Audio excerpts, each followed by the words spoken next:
Eh ben voyons. Et nous sommes tous aujourd'hui de nouveau des nomades. Et il y a 3 catégories de nomades sur la planète.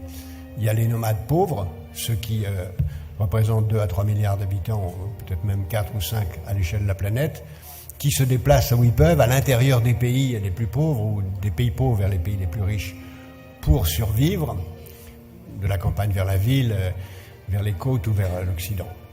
Il y a les nomades très riches, ce que j'appelle l'hyperclasse nomade, qui sont ceux qui vont où ils veulent, qui vivent où ils veulent, qui travaillent où ils veulent, qui voyagent où ils veulent.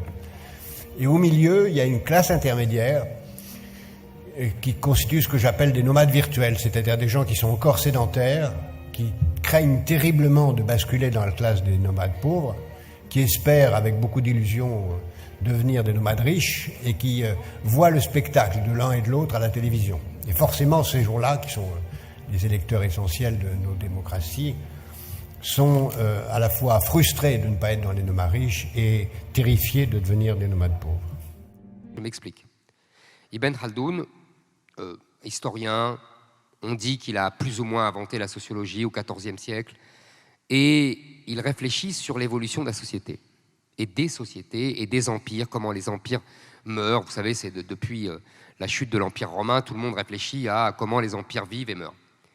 Et lui a une thèse que je trouve tout à fait conforme à ce que nous vivons, c'est-à-dire qu'il dit, voilà, en fait, les sociétés sont divisées en 2, entre les sédentaires et les nomades.